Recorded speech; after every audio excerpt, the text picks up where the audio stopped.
আয়োজন যেমনই হোক, পরিকল্পনাকারী হিসেবে আমাদের সবাইকে স্যালুট জানানো উচিত। এই যে ছোটোখাটো উদ্যোগে একসাথে বসা হয়, মজার মজার খাবার খাওয়া হয়, এটাও কিন্তু বিশেষ একটা গুণ। এই গুণে গুণান্বিত ব্যক্তিবর্গ আমরা সবাই নিজেই। তো আজকেও আমাদের একটা ওয়ান ডিশ পার্টির আয়োজন রয়েছে। দেখতেই পাচ্ছেন সকালবেলা যার যার বাসা থেকে ইচ্ছে মতো যে যা পেরেছে সব কিছু নিয়ে এসেছে। অনেক পদের ভর্তা, সাথে হচ্ছে খুদের ভাত, চিতই পিঠা, মজাদার পায়েস, আচার, সাথে কাঁচা আমও কিন্তু রয়েছে। এত সব কিছু সকালবেলা কিভাবে ম্যানেজ করলাম জানেন? একা হাতে কিন্তু এগুলো করা মোটেও সম্ভব না। ওই যে বলেছি যে আগে থেকে আমাদের পরিকল্পনা করা ছিল যে আজকে সবাই যার যার বাসা থেকে নিজেদের পছন্দ অনুযায়ী খাবার নিয়ে আসবেন। তবে আজকে মূল উপকরণ ছিল হচ্ছে ভর্তা। ভর্তার সাথে যে যেমনটা পেরেছে অন্য কোনো আইটেম নিয়ে এসেছে। তো আমি আজকে এনেছি খুদের ভাত। খুদের ভাত আরেক ভাবিও এনেছেন। তো আমাদের দুইজনের খুদের ভাত দুই রকম হয়েছে, মানে আমি এক চালের এনেছি, ভাবি আরেক চালের এনেছেন। তো খুদের ভাতের সাথে আমি এনেছি ধনিয়া পাতার ভর্তা, সরিষা ভর্তা, আর শুকনো মরিচ, পেঁয়াজ, সরিষার তেল দিয়ে যে একটা মাখা তৈরি করে ওই মাখাটা। আরও কয়েক পদের ভর্তা রয়েছে, আমি সিরিয়ালি এক এক করে সবগুলোর নাম বলছি। আমাদের এক ভাবি বেগুন ভর্তা এনেছেন, শিমের ভর্তা এনেছেন, আরেক ভাবি শুটকি ভর্তা এনেছেন, আরেক ভাবি কালো জিরা ভর্তা, লাল মরিচের ভর্তা এনেছেন, আরেক ভাবি এনেছেন হচ্ছে তিলের ভর্তা, আলুর ভর্তা, সাথে ফ্রাইড রাইস এবং টমেটো মাখাও রয়েছে। কোনটা রেখে কোনটা দিয়ে যে শুরু করব ওটা ভেবেই পাচ্ছিলাম না। আর বরাবরের মতো আমার যেহেতু ভর্তাটা পছন্দ, তাই আমি ভর্তা ভাতটাই আগে নিয়েছি। বাসা থেকে আমি অবশ্য 2টা প্লেট নিয়ে এসেছি।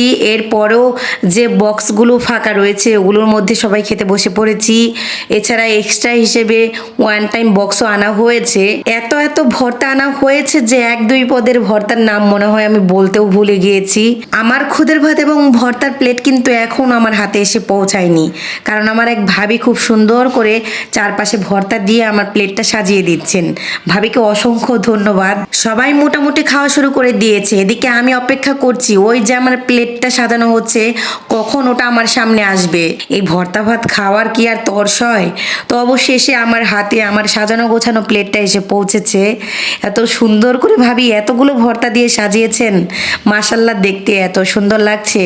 এরকম সাজানো গোছানো ভর্তা দিয়ে ভাতের একটা প্লেট যদি সামনে দেওয়া হয় আর কি লাগে। প্লেটে এভাবে বিভিন্ন রকমের ভর্তা সাজিয়ে খেতে আমার ভীষণ ভালো লাগে।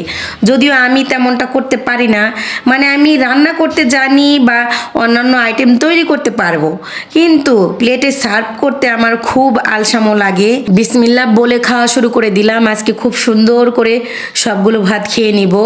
প্রথমে শুরুর দিকে আমি একটা একটা করে ভর্তা খেয়ে টেস্ট করে দেখেছি, এরপর সবগুলো একসাথে মাখিয়ে নিয়েছি। এই যে আমাদের আরেক ভাবি হটপটের মধ্যেই খেতে বসে পড়েছেন। এই যে মজা একসাথে বসে খাবার খাওয়ার, এটা কিন্তু অনেক স্মৃতি হয়ে থাকে।